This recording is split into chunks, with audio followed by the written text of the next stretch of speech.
প্রতিদিন শতবার পড়তে থাকবেন আস্তাগফিরুল্লাহ। আওয়াজ করে সবাই পড়েন আস্তাগফিরুল্লাহ, আরো জোরে পড়েন আস্তাগফিরুল্লাহ। বিশ্বনবী বলেন, মান লাজিমাল ইস্তিগফার জাআলাল্লাহু লাহু মিন কুল্লি দিকিন মাখরাজা। সব সময় ইস্তিগফারের সাথে যে লেগে থাকবে রব্বুল আলামিন তারে পাঁচটা জিনিস দিবে। কয়টা? কথা কোন? আরো জোরে সবাই বলেন কয়টা?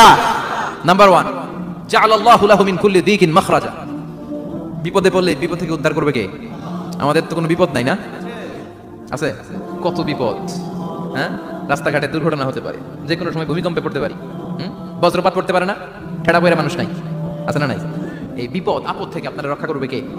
যদি আপনি ইস্তেগফারের সাথে আঠার মতো লেগে থাকেন। কিসের সাথে? কথা বলেন। ইস্তেগফারের সাথে লেগে থাকতে পারলে 1 নাম্বার হচ্ছে বিপদে পড়লে আপনারে মুক্ত করে দিবে কে? 2 নাম্বার ওয়া মিন কুল্লি হাম্মিন ফারাজা।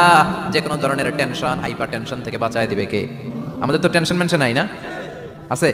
লাইফ নিয়ে টেনশন, বাঁচার টেনশন, মরার টেনশন, ক্যারিয়ারের টেনশন, রাস্তাঘাটে যানজট, এটার টেনশন, পুলিশের দৌড়ানি, র্যাবের দৌড়ানি, বাড়ির ভাড়া, গ্যাস বিল, বিদ্যুৎ বিল, ছেলে মেয়েদের লেখাপড়া, কত টেনশন। এই সব টেনশন থেকে আপনারা মুক্ত করে দিবে কে? 3 নম্বরে ওয়ারযুকু মিন হাইসু লা ইয়াহতাসিব। এমন জায়গা থেকে আল্লাহ আপনার রিজিকের ব্যবস্থা করবে আপনি কল্পনাই করতে পারবেন না। সুবহানাল্লাহ পড়েন। 4 নম্বরে সবসময় ইস্তেগফার যদি পড়া হয় আল্লাহর কোনো আযাব ওই বান্দার উপরে আসে না।